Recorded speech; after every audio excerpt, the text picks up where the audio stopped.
পৃথিবী না জানো আমি তো জানি, আমি কি পাপ করেছি হায়। পৃথিবী না জানো আমি তো জানি, আমি কি পাপ করেছি হায়। আমার পাপের করলে বিচার, বাঁচার আমার নাই উপায়।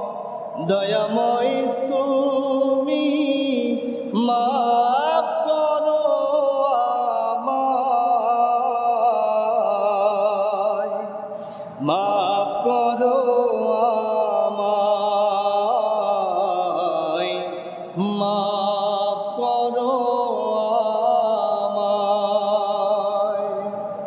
আজকের আলোচনার বিষয় আমাকে দেওয়া হয়েছে হালাল ব্যবসা। কি ব্যবসা? কথা বলেন না কেন? হালাল ব্যবসা। ব্যবসা আমরা করে থাকি, সবাই করি। হালাল কি হারাম এটা আজকে দেখব। কার ব্যবসা হালাল হচ্ছে, কার ব্যবসা হারাম হচ্ছে, কেন বরকত হচ্ছে না, কেন বারাকা উঠে যাচ্ছে। আহাল্লাল্লাহুল বাইয়া ওয়া হাররামার রিবা।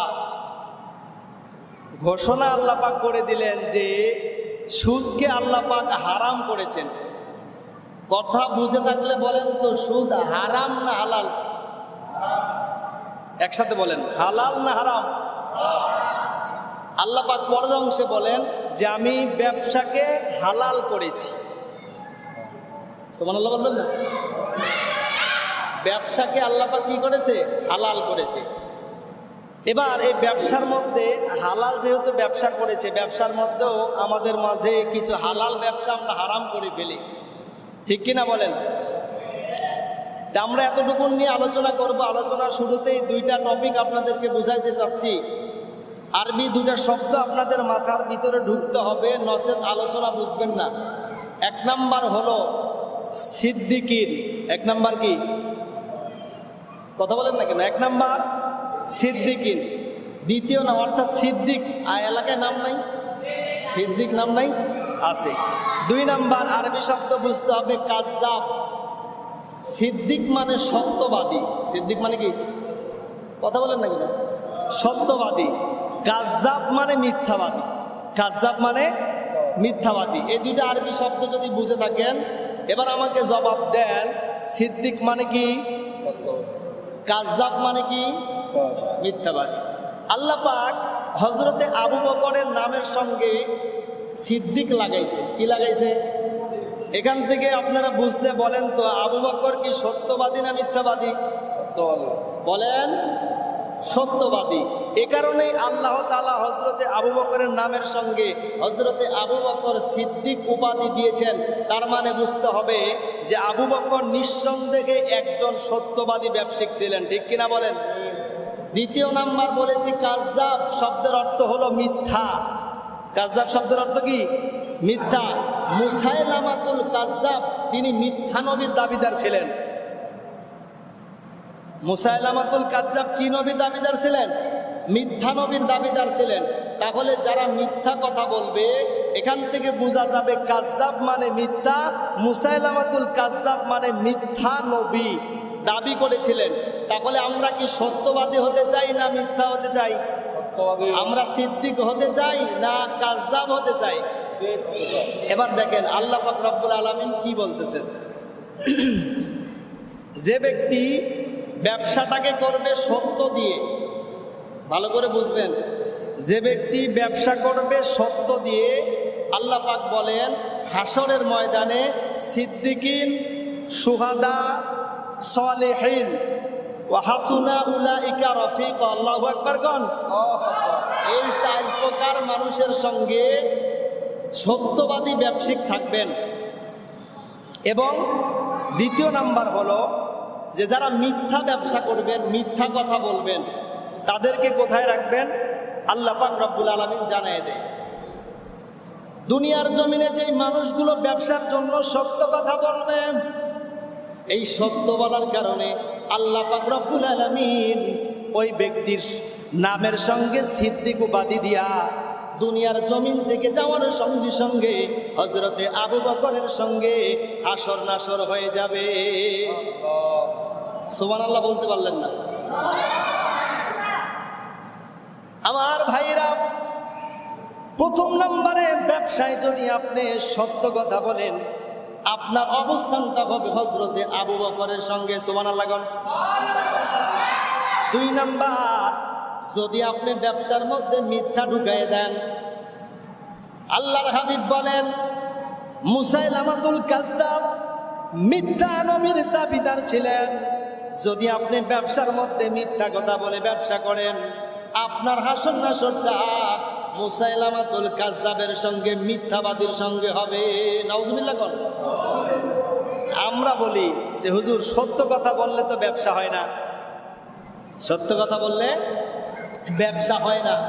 দেখেন ব্যবসা হয় কিনা।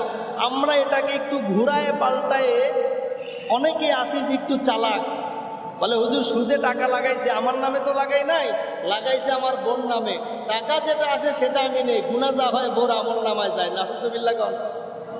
এমন চালাক নাই? আছে। সত্য কথাটা একটু ঘুরায় পাল্টায় মনে করে চালাকি।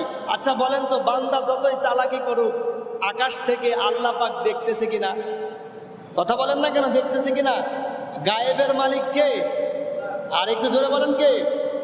কোরআন বলছে আলিমুল গায়বি ওয়াশ শাহাদাতি হুয়ার রাহমানুর রহিম।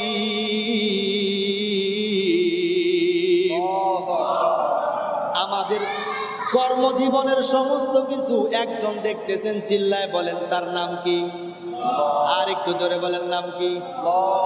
আপনি যে ব্যবসার সময় চালাকি করেন, সকালবেলা একটা ছাগল বেচতে যাবে, এবার চালাকি করে নিজের স্ত্রীকে বলতেছে যে ময়নার মা, ছাগলটা তো বিক্রি করবো, সকালে তুমি একটা দাম কও।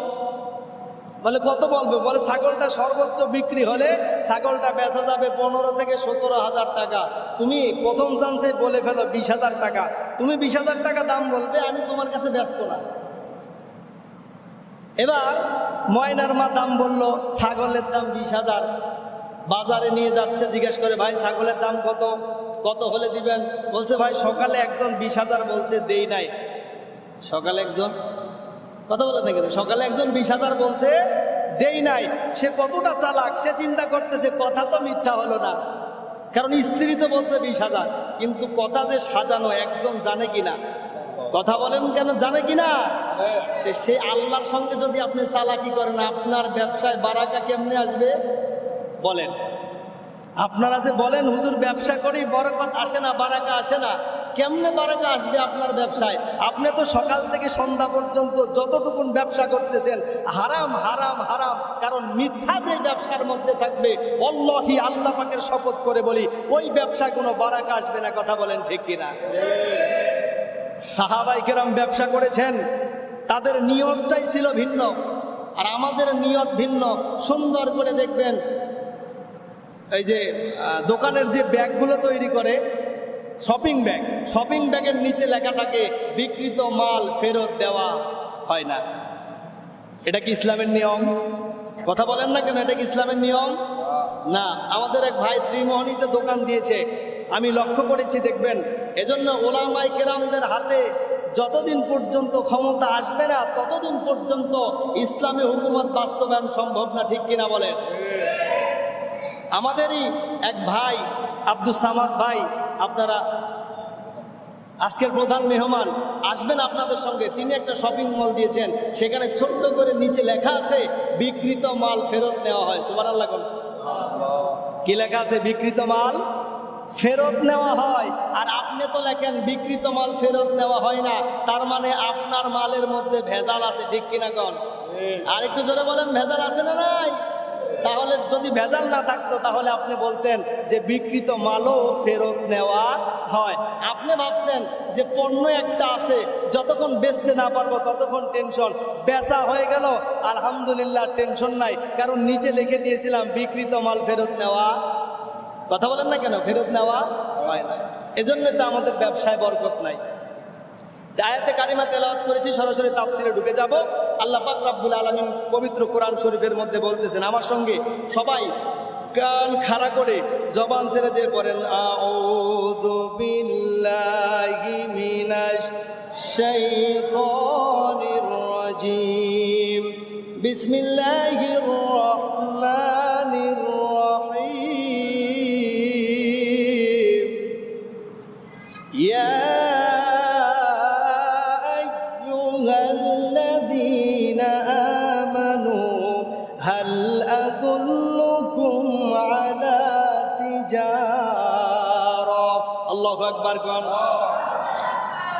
আল্লাহ পাক রব্বুল আলামিন বলেন, হে ঈমানদারগণ, মুমিনগণ, তোমাদেরকে কি আমি এমন একটা ব্যবসার সন্ধান দিব না যেই ব্যবসার মাধ্যমে তোমরা দুনিয়া এবং আখিরাত কামাই করতে পারবে? সুবহানাল্লাহ কোন।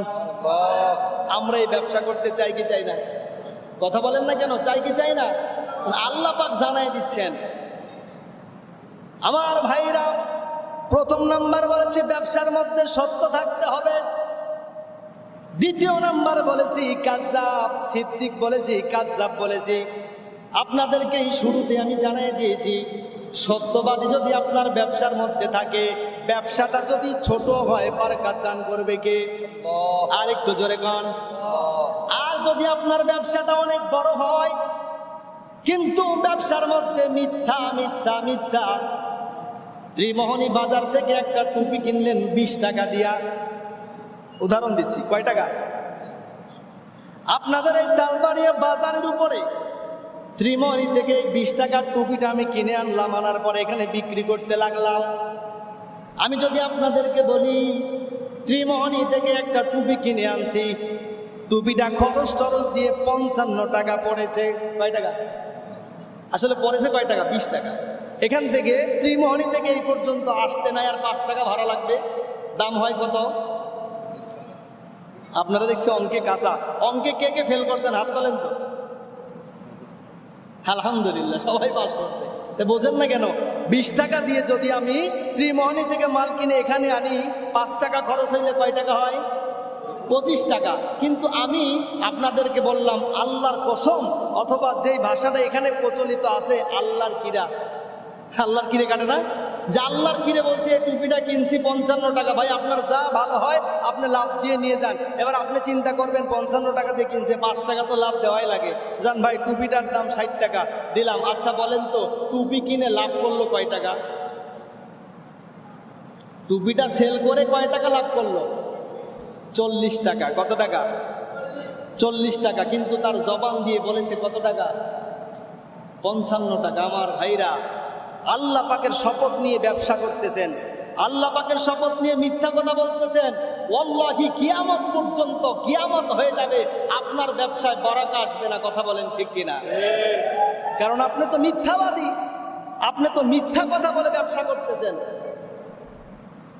এজন্য সত্যবাদী ব্যবসায়িক হিসাবে উদাহরণ দিয়েছিলাম হযরতে আবু বকরের কথা, মনে আছে আপনাদের? হযরতে আবু বকর ব্যবসায়িক ছিলেন, হযরতে উসমানও ব্যবসায়িক ছিলেন। সুবহানাল্লাহ কোন। ইসলামের 4র্থ নাম্বার খলিফার নাম কি? জোরে কোন, আরেকটু জোরে। হযরতে উসমান। 1ম নম্বরে খলিফার নাম হলো হযরতে আবু বকর। আমার ভাইরা, হযরতে আবু বকর ব্যবসা করতেন, হযরতে উসমানও ব্যবসা করতেন। বিশ্বনবী সাল্লাল্লাহু আলাইহি ওয়াসাল্লাম আগামী কালকে যুদ্ধের ময়দানে যাবেন, এমন সময় নবীজি সাহাবায়ে কেরামদেরকে নিয়ে বসে আছেন মসজিদে নববীর মধ্যে।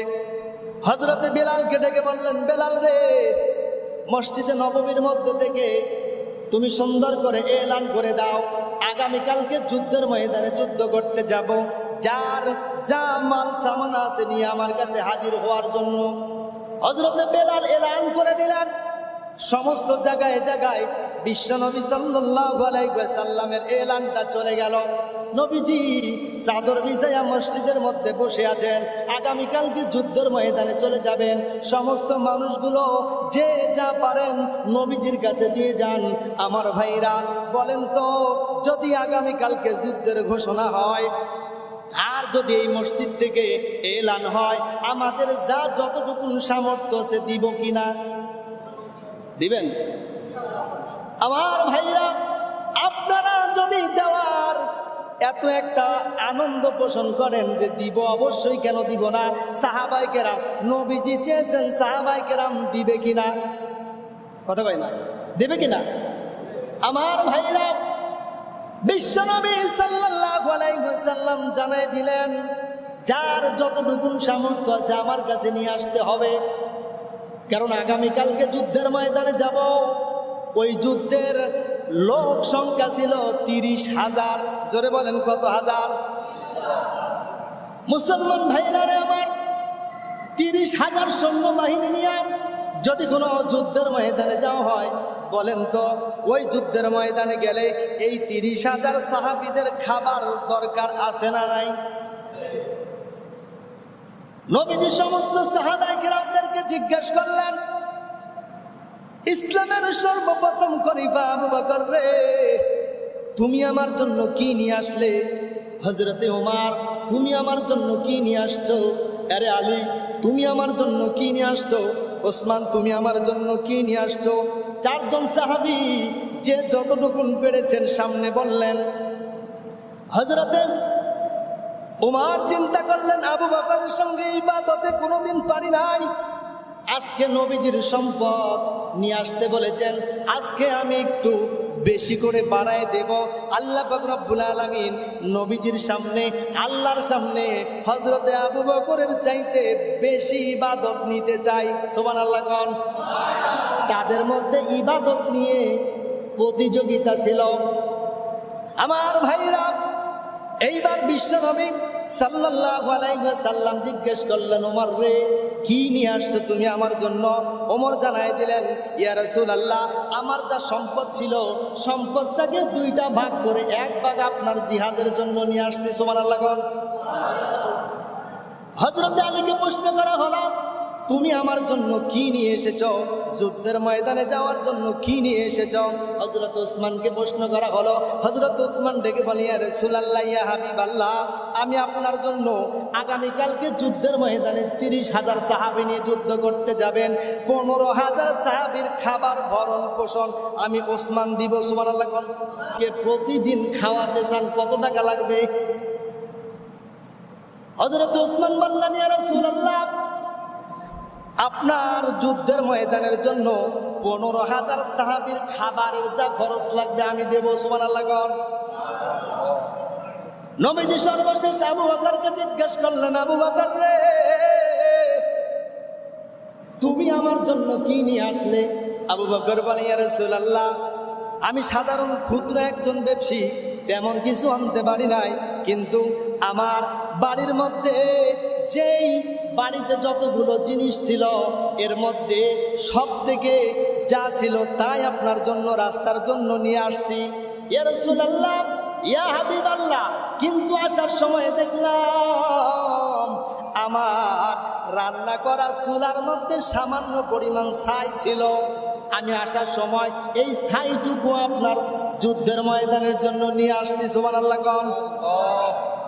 মুসলমান ভাইরা রে আমার, বুঝে থাকলে বলেন তো, যে ব্যক্তির পুরো জীবনের যা সঞ্চিত ইনকাম করেছিল, পরিবারে যা কিছু ছিল সব কিছু নিয়ে আসছে, বাড়ির মধ্যে সামান্য পরিমাণ চুলার মধ্যে ছাই ছিল, এটাও যখন নিয়ে আসছে, তার পরিবারে আর কোনো কিছু আছে নাকি?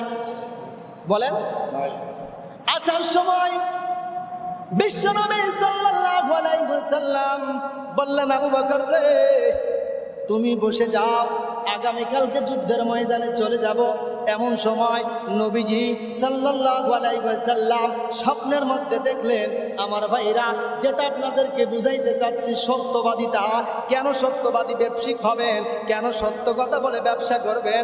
আমার ভাইরা, বিশ্বনবী সাল্লাল্লাহু আলাইহি ওয়াসাল্লাম নজর করে দেখলেন, সামনের দিক থেকে যত ফেরেশতা যুদ্ধের ময়দানে যাওয়ার জন্য আল্লাহর পক্ষ থেকে যত ফেরেশতা পাঠাইছে, প্রত্যেকটা ফেরেশতার গায়ের মধ্যে পাটি।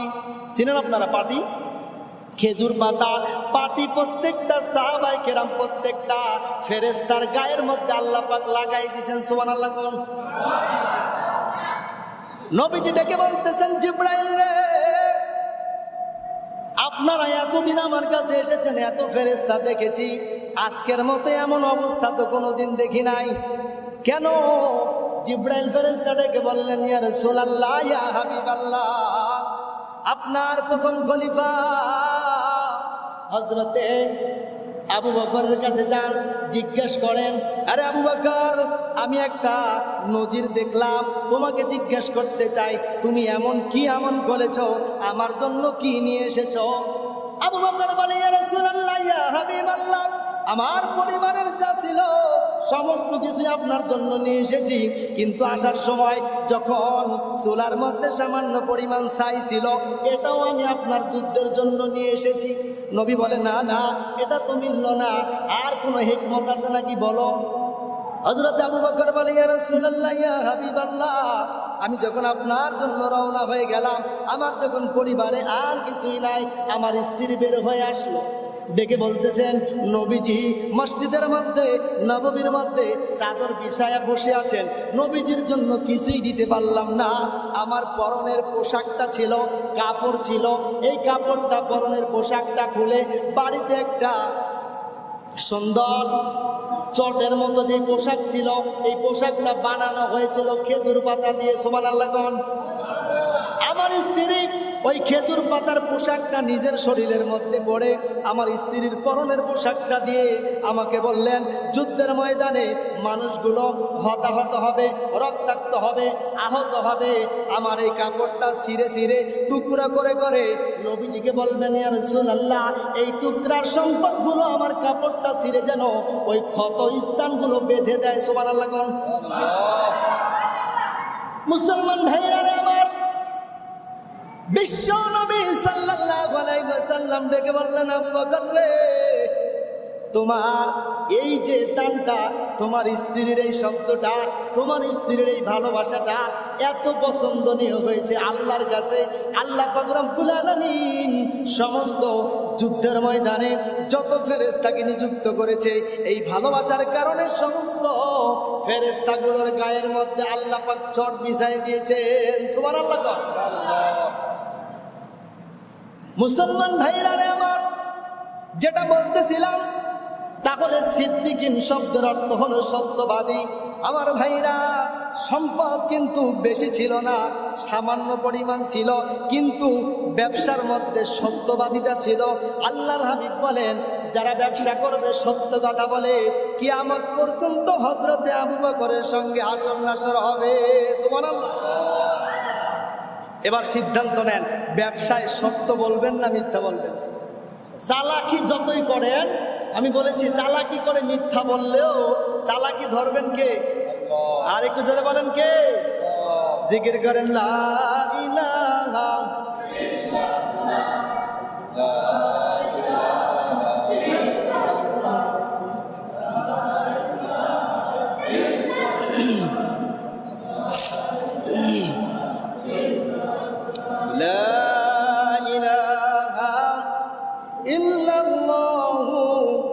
মুহাম্মাদুর রাসূলুল্লাহ সাল্লাল্লাহু আলাইহি ওয়াসাল্লাম। তাহলে আমার ভাইরা, ব্যবসা যখন করব, ব্যবসার মধ্যে কি থাকতে হবে? আর একটু জোরে বলেন না। ব্যবসার পোস্টারে লিখে দিবেন যে বিক্রিত মাল ফেরত নেওয়া হয় না, এটা লিখবেন না? লিখবেন বিক্রিত মাল ফেরত নেওয়া হয়। কারণ আপনি যদি বিক্রিত মাল ফেরত নেন, আল্লাহ পাক রব্বুল আলামিন বলেন, তোমার ব্যবসায় বারাকা আমি আল্লাহ পাক দান করবো। সুবহানাল্লাহ। বিশ্বনবী আরো জানাই দিলেন, যদি ব্যবসার মধ্যে মিথ্যা ঢুকে যায়, মিথ্যা কথা বলে ব্যবসা করেন, আমার ভাইরা, কিয়ামত পর্যন্ত মুসাইলামাতুল কাজ্জাব, মিথ্যা নবীর দাবিদার, যতদিন ব্যবসায় মিথ্যা কথা বলবেন, ব্যবসায় মিথ্যা আসবে, আল্লাহর হাবিব বলেন, তোমার হাসর নাসর ওই কাজ্জাব মিথ্যাবাদীর সঙ্গে হবে। নাউজুবিল্লাহ বলেন। চাচা, দোকানের মধ্যে ব্যবসা করো, মাথায় টুপি, নামাজ পড়ো, তেলের মধ্যে কেন কম দাও? চাচা পকেট থেকে আরেকটা টুপি বের করে বলে, ভাতিজা দেখ, এটা হলো নামাজ পড়া টুপি আর এটা হলো তেল বিক্রি করা টুপি। কথা বলেন না কেন? আপনাদের এদিকে নাই, আমাদের কথা বলছি, ঠিক কিনা বলেন? নেওয়ার সময় যারা বেশি নেয়, দেওয়ার সময় যারা কম দেয়, আল্লাহি হাসরের ময়দানে আপনাকে চোর হিসাবে সাব্যস্ত করা হবে, ঠিক কিনা বলেন? মুসলমান ভাইরা রে আমার, এবার আসুন, কেন ব্যবসা করবেন? কেন ব্যবসা করবেন? আল্লাহ বলেন তিজারাতের ব্যবসা দিয়ে দিলাম। কেন ব্যবসা করবা মুসলমান ভাইরা রে আমার? কারণ যুগে যুগে যত ইসলামের উপকার হয়েছে ব্যবসায়িকদের দ্বারা, এখানে ইসলাম নবীজি ব্যবসাকে যত প্রমোট করেছেন, চাকরিকে এত প্রমোট করে নাই, ঠিক কিনা বলেন? এটা বুঝাইতে চাচ্ছি না যে চাকরি নিষেধ করে নাই, কিন্তু ব্যবসা সম্পর্কে যত উৎসাহ করেছেন অন্য বিষয়ে এত উৎসাহ করা হয় না, ঠিক কিনা বলেন? কারণ কি, মুসলমান ব্যবসা করবে, আপনি দেখেন চাকরি যদি আপনি করেন, নির্দিষ্ট একটা স্যালারি 20 থেকে 25,000 টাকা আপনার অ্যাকাউন্টে ঢুকবে। এই টাকা দিয়ে আপনার পরিবারে যেই কয়েকজন আছে, নিকটস্থ আত্মীয় স্বজন যারা আছে, আপনারা তো এদেরই উপকার করতে পারেন না, ইসলামের উপকার কেমনে হবে, ঠিক কিনা বলেন? আর ব্যবসা আপনার ছোট হোক, এই ব্যবসাটা ছোট হলেও সততা, সত্যবাদিতা যদি থাকে আর নিয়ম যদি থাকে, আমার ব্যবসা থেকে যা অর্থ উপার্জন হবে এটা আমরা ইসলামের কাজে ব্যয় করব। আল্লাহি আপনার এই নিয়ত করার সঙ্গে সঙ্গে আল্লাহ পাক আপনার ব্যবসা বরকত দান করবে। সুবহানাল্লাহ বলেন। আজকে আমাদের তো নিয়তটাই সহি নাই, আমরা নামাজ পড়ে নিয়ত সহি নাই, ব্যবসা করে নিয়ত সহি নাই, যা কিছু করি আমাদের নিয়ত সহি নাই, এজন্য ব্যবসায় বরকত হয় না। আমরা চিন্তা করি কিভাবে বাড়ি গাড়ি অট্টালিকা তৈরি করব, এজন্য ব্যবসার শুরুতেই নিয়ত খারাপ, ব্যবসাও কি খারাপ। কোরআন বলছে, কুল ইন্নাস সালাতি ওয়া নুসুকি ওয়া মাহইয়ায়া ওয়া মামাতি লিল্লাহি রাব্বিল আলামিন।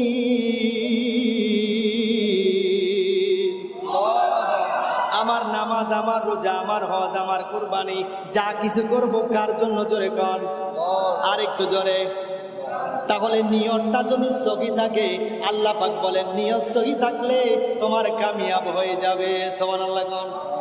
আমার জীবন, আমার মরণ, আমার বন্দেগী, ইয়া ইলাহি, ইয়া ইলাহি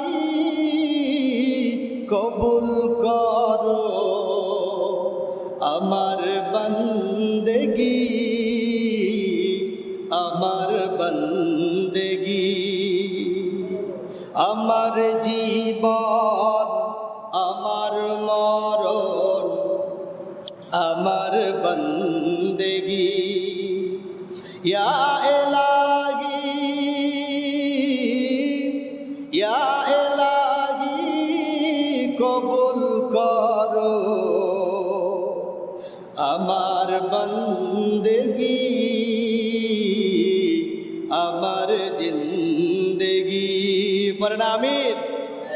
তাহলে আমরা যা কিছু করব ইসলামের জন্য, ইসলামের হুকুমত বাস্তবায়নের জন্য অর্থ ব্যয় করার নিয়তে করব ইনশাআল্লাহ। যদি আপনার নিয়তটা ব্যবসার মধ্যে এমন হয় ইসলামের উপকারের জন্য, আমার ভাইরা একটা দৃষ্টান্ত দিলে আপনারা বুঝবেন। বিশ্বনবী সাল্লাল্লাহু আলাইহি ওয়াসাল্লামের সাহাবী আব্দুর রহমান ইবনে আউফ, নাম কি জোরে কোন? ছোট নাম মনে রাখেন, আব্দুর রহমান। ছোট নাম কি? আল্লাহ পাকের কাছে শ্রেষ্ঠ দুইটা নাম, একটা হলো আব্দুল্লাহ, আরেকটা হলো আব্দুর রহমান। বলেন কি? আব্দুল্লাহ, আব্দুর রহমান। আলহামদুলিল্লাহ, আমার একটা ছোট সন্তান হয়েছে, আমি আমার সন্তানের নাম রেখেছি আব্দুল্লাহ, কারণ আল্লাহ পাকের শ্রেষ্ঠ নাম রাখতে কোনো সমস্যা, কথা বলেন না কেন, নাই। আমার ভাইরা, তাহলে সহজেই মনে রাখেন, আল্লাহ পাক রব্বুল আলামিনের বান্দার নাম হলো আব্দুর রহমান ইবনে আউফ। নাম কি? আর একটু জোরে বলেন না কেন, নাম কি? ব্যবসা কিভাবে করতে হয় দেখেন, শিখেন। এই আলোচনাগুলো করা হয় এ কারণেই, আপনারা যারা বসে আছেন, এই পাশে যারা বসে আছে, প্রত্যেকজন এক একটা এলাকার নেতা। এলাকার কি নেতা? আবার আওয়ামী লীগ, বিএনপি, জামাত ইসলাম জাতীয় পার্টির নেতা না, ঠিক কিনা কন? তারা আপনাদের সামনে উপস্থিত হয়েছে শুধু আপনাদেরকে দিনের দিকে আহ্বান করবে। হালাল ইনকাম দিয়ে চলবেন, হালাল খাবেন, হারাম থেকে দূরে থাকবেন, সুদ, জেনা, ব্যভিচার থেকে দূরে থাকবেন, মাদক থেকে দূরে থাকবেন। এই উদ্দেশ্যেই আজকের এই প্রোগ্রাম তৈরি, ঠিক কিনা বলেন? এরও যদি বিরোধিতা করেন আপনারা, কপাল পোড়া, আপনার মতো হতভাগা কপাল পোড়া এই এলাকায় আর একজনও নাই, ঠিক কিনা বলেন? আমার ভাইরা, এখানে আমরা এসেছি, কেউ আমাদের ব্যক্তিগত ঢোল পিটানোর জন্য আসি নাই, কেউ পকেট গরম করার জন্য আসি নাই। প্রত্যেকে নিজের টাকা খরচ করে এখানে এসেছি শুধুমাত্র একটাই উদ্দেশ্য, একটাই নিয়ত আমাদের একটাই, আপনারা কিভাবে পরিবর্তন হবেন, এ সমাজ কিভাবে পরিবর্তন হবে, ঠিক কিনা বলেন? আপনি কপাল পোড়া, এরপরেও যদি বাধা দেন তাহলে আপনার মতো কপাল পোড়া আর কেউ নাই। এবার শিখে যান কেমনে ব্যবসা করবেন, কেন ব্যবসা করবেন, কেন ব্যবসায় আল্লাহ বরকত দিয়েছেন, আর ব্যবসায় কি কি জিনিস থাকতে হবে শিখেন। আজকে বলেন হুজুর ব্যবসায় বরকত হয় না, বরকত হবে কেমনে?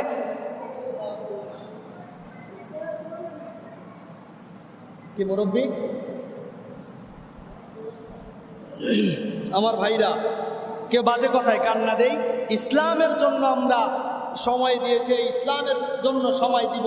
জীবন যতদিন বাজি থাকবে ততদিন ইসলামের জন্যই সময় দিয়ে যাব ইনশাআল্লাহ। আমাদের কোনো ব্যক্তিগত নিয়ত এখানে নাই, ঠিক কিনা বলেন? আমার ভাইরা নাম বলেছে আব্দুর রহমান ইবনে আওফ। নাম কি? ছোট নামটা মনে রাখেন, আব্দুর রহমান। এত পরিমাণ ব্যবসা জানতো, ব্যবসা জেনে জেনে এত crore crore, million, billion, trillion, Australian সম্পদের মালিক।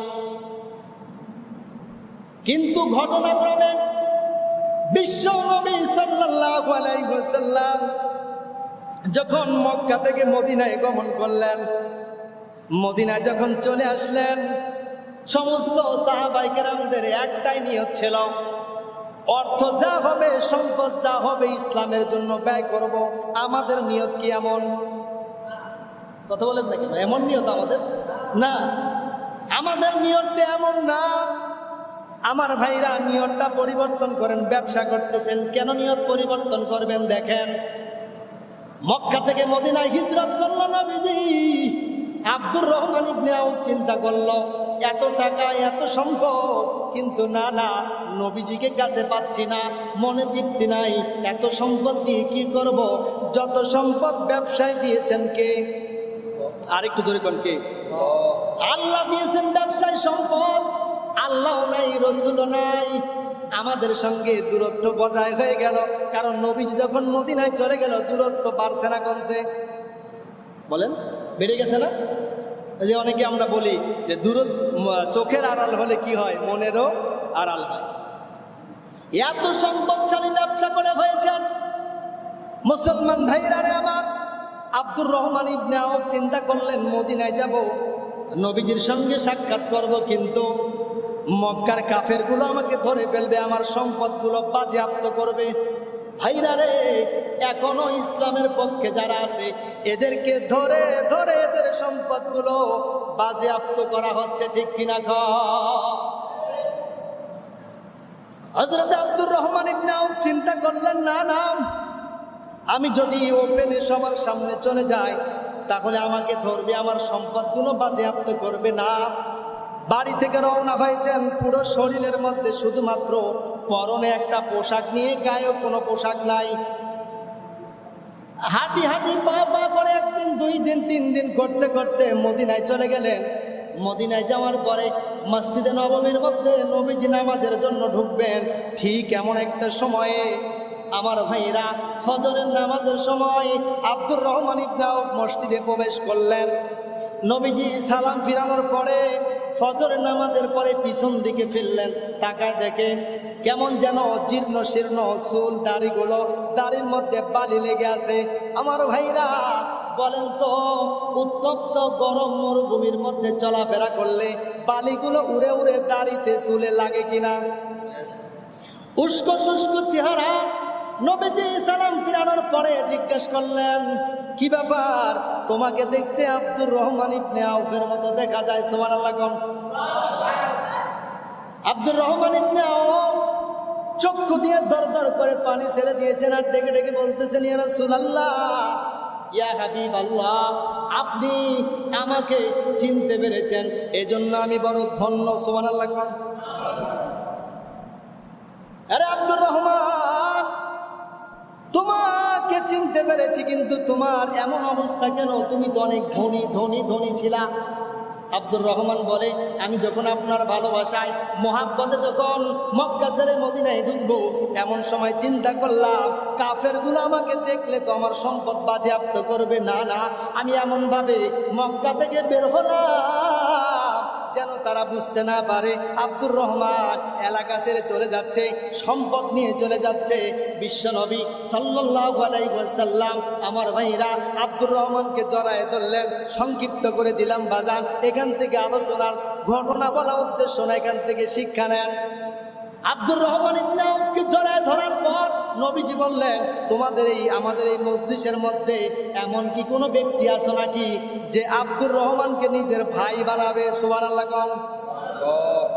অনেকগুলো সাহাবী দাঁড়ায় গেল। নবীজি বললেন, না না, একজন ব্যক্তিকে এত মানুষের কাছে দেওয়া যাবে না, একজন ব্যক্তিকে একজনের কাছে দিতে হবে। আমার ভাইরা এবার বললেন, সাদ রে, তুমি দাঁড়ায় যাও। কাকে বললেন বলেন? হযরতে সাদ, তুমি দাঁড়িয়ে যাও। এই যে আব্দুর রহমান মক্কা থেকে মদিনা এসেছে, তার সম্পদ কোটি কোটি টাকার সম্পদ ছিল, কিন্তু এখন কিছু নাই। আমার ভাইরা, মুসলমান এক ভাই আরেক ভাইয়ের উপকার করবে, ঠিক কিনা কোন? আমরা করি। যে বিপদে পড়ছে ওকে আরো বেশি বিপদে ফালাই দেয়, ঠিক কিনা কোন? হযরতে সাদ বললেন, ইয়া রাসূলুল্লাহ, ইয়া হাবিবাল্লাহ, আজকে থেকে আব্দুর রহমান আমার নিজের ভাই হয়ে গেল। সুবহানাল্লাহ। কোন? বাড়িতে নিয়ে গেলেন। বাড়িতে নিয়ে যাওয়ার পরে আব্দুর রহমান সাদ বলতেছে, আপনি যেহেতু আমার ভাই, আমার বাবার দুইটা বাড়ি ছিল, এই যে একটা বাড়ি আপনাকে দিলাম, একটা বাড়ি আমি নিলাম। আমার বাবার যতটুকুন জায়গা ছিল, সম্পদ ছিল, মাঝখান দিয়ে ভাগ করে দিলাম। অর্ধেক ভাগ আপনাকে দিলাম, অর্ধেক আমি নিলাম। সুবহানাল্লাহ। কোন? এমন মানুষ তো আমাদের ঘরে ঘরে। হ্যাঁ। দ্বিতীয় নাম্বার চিন্তা করলেন, বাবার সম্পদ ছিল, দিয়ে দিলাম, বাড়ি ছিল, তাও দিয়ে দিলাম। এবার 3 নাম্বার, দুইটা স্ত্রী আছে সাদের। কয়টা? জোরে কোন? চিন্তা করলো, আমি দুইটা স্ত্রী নিয়ে সংসার করব। আমার ভাই এলাকায় এসেছে, দরিদ্র হয়ে গেছে। আসলে কিন্তু দরিদ্র না, এই ব্যক্তিকে কেউ তো স্ত্রী দেবে না বিবাহ করার জন্য। না না, আমার স্ত্রী দুইটা আছে, একটা দিয়ে দিলাম। সাধারণভাবে দিয়ে দিলেই কি হয়ে গেল? বলেন বলেন। না না, আমার স্ত্রীটাকে তালাক দিব। দুইটা স্ত্রীর মধ্যে একটা স্ত্রীকে তালাক দিব। আমার ভাইরা, যদি আপনাকে বলা হয় আপনি স্ত্রীকে তালাক দিবেন, বলেন তো, আমার মনে হয় এখানে সবাই বড়টাকেই তালাক দেবে। কার দেবে? বড়টার না ছোটটারে? কথা বলেন না কেন? বড়টার মজা শেষ দেখেই তো ছোটটা বিয়ে করছেন নাকি? তালাক যদি দেন কোনটারে দিবেন? বড়টার দিবে না? ছোটটা তো আনন্দ আনন্দ, কারণ আমাকে তো তালাক দিবে না, বড়টাকে তালাক দিবে। কিন্তু সাদ বলে, না না, তোমার জন্য যেটা ভালো মনে করো, তোমার ভাইয়ের জন্য সেটা ভালো মনে করো। সুবহানাল্লাহ। আমার ভাইরা, রাস্তার মধ্যে আপেল বেচেন, তরমুজ বেচেন, কমলা বেচেন, এত ফরমালিন। যদি বলি ভাই তুই খা, কয় না। তুই যেটা খাইতে পারো না সেটা তোমার ভাইকে কেন দাও? আল্লাহ রাসূল শিখাইলেন, যেটা তোমার জন্য কল্যাণ মনে করো না, এটা তোমার ভাইয়ের জন্য কেন তুমি মনে করো? আমার ভাইরা রে, তাহলে ব্যবসায় যে ফরমালিন দেন, এটা অন্য ভাইয়ের ক্ষতি হয় কি হয় না? করেন? বলেন না কেন? পচা জিনিস সুন্দর করে প্যাকেটিং করে বিক্রি করেন, মেয়াদ উত্তীর্ণ জিনিস কয়েকটাকে এক জায়গায় করে আবার নতুন করে মেয়াদ লাগায়। নতুন করে মেয়াদ লাগাইতেছেন। আমার ভাইরা এবার চিন্তা করলো আমার জন্য ভালো লাগে হলো আমার ছোট স্ত্রী, যা ছোটটাকে তালাক দিয়ে দিলাম, কিছুদিন পরে আমার ভাইয়ের সঙ্গে বিবাহ বন্ধনে আবদ্ধ করাই দিব, তাহলে স্ত্রীর ভাগটাও দিয়ে দিলেন। সুবহানাল্লাহ। কোন কয়টা ভাগ দিলেন? টোটাল 3টা। বলেন কয়টা? 1 নাম্বার বাবার সম্পদের ভাগ, 2 নাম্বার বাবার 2টা বাড়ির ভাগ, 3 নাম্বার নিজের স্ত্রীর ভাগ। 4 নাম্বার ভাগটা যখন দিতে যাবেন, দেখেন আমার ভাইরা কেন বলতেছি, উদ্দেশ্যটা কি লক্ষ্য করে দেখেন। 4 নাম্বার ভাগ বলে আমার বাবা কিছু টাকা গচ্ছিত রেখেছিল, এই টাকাটা অর্ধেক অর্ধেক ভাগ দেওয়া হবে। আব্দুর রহমান ডেকে বললেন, না না, তোমার বাবার সম্পদের ভাগ আমাকে দেওয়া লাগবে না, আমাকে সামান্য পরিমাণ সম্পদ তুমি কর্জ দিবে, মানে ঋণ দিবে। এই সামান্য পরিমাণ সম্পদ কর্জ দিবে, ঋণ দিবে, যেটা দিয়ে আমি ব্যবসা করব, আর ব্যবসা করার মাধ্যমে আমি তোমার ঋণটা পরিশোধ করতে চাই। সুবহানাল্লাহ। কোন আর আমরা তো এক ভাইকে মেরে আরেক ভাইয়ের সম্পদ নেওয়ার জন্য ব্যস্ত, ঠিক কিনা কোন? আমার ভাইরা এখান থেকে কি শিখলেন? সম্পদ ভাগাভাগি করার নাম ইসলাম না, বরং সামান্য পরিমাণ সম্পদ কর্জ নিয়ে হলেও এই সম্পদটা দিয়ে হালাল ব্যবসা করলে আল্লাহ পাক রব্বুল আলামিন বারাকা দান করবে। সুবহানাল্লাহ। কোন মুসলমান ভাইরা রে, আবার যেটা বলতেছিলাম, আব্দুর রহমান ইবনে আউফ এবার সামান্য সম্পদ কর্জ নিলেন, বাজারে গেলেন, ব্যবসা করলেন। এমন ব্যবসা করতে করতে করতে করতে এমন একটা সময় হয়ে গেল, মদিনার মধ্যে যত মানুষ ব্যবসায়িক ছিল তাদের মধ্যে সব থেকে ধনী হলো আব্দুর রহমান ইবনে আউফ। সুবহানাল্লাহ। মদিনায় দুর্ভিক্ষ দেখা দিল, বিশ্ব নবী নাই। আমার ভাইরা নিয়ত যদি সহি থাকে, দেখেন আল্লাহ তাআলা কত কোটি টাকার মালিক বানাই দিবে, আপনাকে টেরি পাবেন না। মদিনার মধ্যে দুর্ভিক্ষ দেখা দিল, বিশ্বনবী দুনিয়ার জমিন থেকে চলে গেছেন, কিন্তু দেখেন ব্যবসার ফল। আব্দুর রহমান ইবনে আউফ প্রতিদিন বাজারে যায়, ব্যবসা করতে করতে এত crore crore million billion trillion টাকার মালিক হয়ে গেল। সমস্ত মানুষের কাছে কর্ণকরে পৌঁছায় গেল, মদিনার দুর্ভিক্ষ চলতেছে। আম্মাজান আয়েশা বলেন, এই মদিনায় কে সাহায্য করবে? দেখে আল্লাহর বান্দা আব্দুর রহমান ইবনে আউফ হাজার হাজার উট তার বাড়ির সামনে দান করে দিয়েছে। সুবহানাল্লাহ। কে উট দান করলো? খবর নিয়ে দেখা গেল আব্দুর রহমান ইবনে আউফ। চিন্তা করলো এই ব্যক্তি এত দরিদ্র ছিল, কেমনে এত বড় লোক হইল, কেমনে এত টাকার মালিক হইল? আমার ভাইরা, এজন্য আপনাদেরকে আমি বুঝাইতে চাচ্ছি, সত্যবাদী ব্যবসায়িক যদি আপনি হন, আব্দুর রহমান ইবনে আউফের মতো নিয়ত যদি আপনার সহি থাকে, ইসলামের যখন দুর্দশা যাবে, ইসলামের জন্য যখন ডাক দেওয়া হবে, ইসলামের জন্য যখন সম্পদের ডাক দেওয়া হবে, আমার ব্যবসা থেকে একটা পার্সেন্টেজ ইসলামের জন্য ব্যয় করবো। সুবহানাল্লাহ। কোন তাহলে আল্লাহ পাক বললেন, হে মুমিনগণ, আমি তোমাদেরকে এমন একটা ব্যবসার সন্ধান দিব যেটাকে তোমাদেরকে যন্ত্রণাদায়ক শাস্তি থেকে রক্ষা করবে। সুবহানাল্লাহ বলেন। তাহলে এতক্ষণ বুঝলাম ব্যবসার দরকার আছে না নাই? আর একটু জোরে বলেন না কেন, আছে না নাই? কেমন ব্যবসায়িক হবেন? সত্যবাদী না মিথ্যাবাদী? সত্যবাদী। এবার আল্লাহ বললেন আমার সঙ্গে কিছু ব্যবসা করবা। কেমন ব্যবসা করবা? কোরআন বলছেন, ইয়া আইয়ুহাল্লাযীনা আমানু হাল আদুল্লুকুম আলা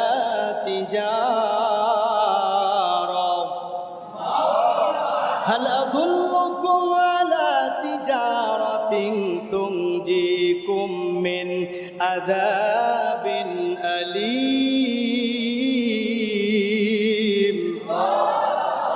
হে মুমিনগণ, আমি তোমাদেরকে এমন এক বাণিজ্যের সন্ধান দিব যা তোমাদেরকে যন্ত্রণাদায়ক শাস্তি হতে রক্ষা করবে। সুবহানাল্লাহ। কোন কেমন যন্ত্রণাদায়ক শাস্তি? আল্লাহ বলেন, তুমিনুনা বিল্লাহি ওয়া রাসূলিহি ওয়া তুজাহিদুনা ফি সাবিলিল্লাহ। আল্লাহ তাআলা বলেন, তুমিনুনা বিল্লাহ ওয়া রাসূলিহি। 1 নাম্বার হলো আল্লাহ, 2 নাম্বার হলো রাসূল। যে আল্লাহ এবং আল্লাহর রাসূলের প্রতি যদি বিশ্বাস স্থাপন করো, এবং ফি সাবিলিল্লাহ, আল্লাহর রাস্তায় ব্যয় করো। বলেন তো ব্যয় করার রাস্তা কোনটা? বলেন, ব্যয় করার রাস্তা কোনটা? আল্লাহর রাস্তা। আমার ভাইরা, আল্লাহ পাক রব্বুল আলামিন বলেন, তুমিনুনা বিল্লাহ ওয়া রাসূলিহি ওয়া তুজাহিদুনা ফি সাবিলিল্লাহ। আল্লাহর রাস্তায় ব্যয় করবে। ব্যয় করলে কি হবে? বি আমওয়ালিকুম ওয়া আনফুসিকুম,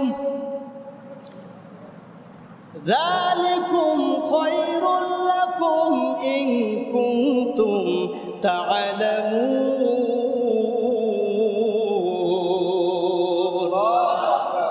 আল্লাহর রাস্তায় ব্যয় করবে এবং জিহাদ করবে আমার ভাইরা। তাহলে হালাল ইনকাম থেকে যে পরিমাণ অর্থ আয় হবে, ব্যয় করবেন কার পথে? কার পথে? জোরে কর। দ্বিতীয় নাম্বার, জিহাদ করবেন কার পথে? আরেকটু জোরে। তাহলে এক নাম্বার হলো আল্লাহ এবং আল্লাহর রাসূলকে বিশ্বাস করবেন, নিজের জীবনের চাইতে বেশি ভালোবাসবেন। মান রাদিয়া বিল্লাহি রাব্বা ওয়া বিল ইসলামি দীনা ওয়া বি মুহাম্মাদিন নাবিয়্যান ওয়া রাসূলা। আল্লাহু আকবার কোন। নিজের জীবনের চাইতে ইসলামকে বেশি ভালোবাসেন, নিজের জীবনের চাইতে আল্লাহকে বেশি ভালোবাসেন, নিজের জীবনের চাইতে নবীকে বেশি ভালোবাসেন। এই কয়েকটা কাজ যদি আপনি করতে পারেন, আপনার ব্যবসায় বরকত হবে, দুনিয়ায় দুনিয়া হবে, আখিরাত ও আখিরাত হবে। কথা বলেন ঠিক কিনা? আমরা সম্পদ ব্যয় করি, অকাজে ব্যয় করি, ঠিক কিনা বলেন? কাজে সম্পদ ব্যয় করতে আমরা কেউ রাজি না আমার ভাইরা। তাহলে যেটা বলতেছিলাম, আপনাকে ইসলামের জন্য যদি সম্পদ ব্যয় করতে হয়, আপনাকে ইনকাম করতে হবে। আর আপনাকে ইনকাম যদি করতে হয়, ইসলামের উপকার করতে হলে আপনাকে ব্যবসা করতে হবে। এর বাইরে কোনো ওয়াজ চলবে? কথা বলেন না কেন? হুজুর মনে বড় আশা আছে কিন্তু পারি না।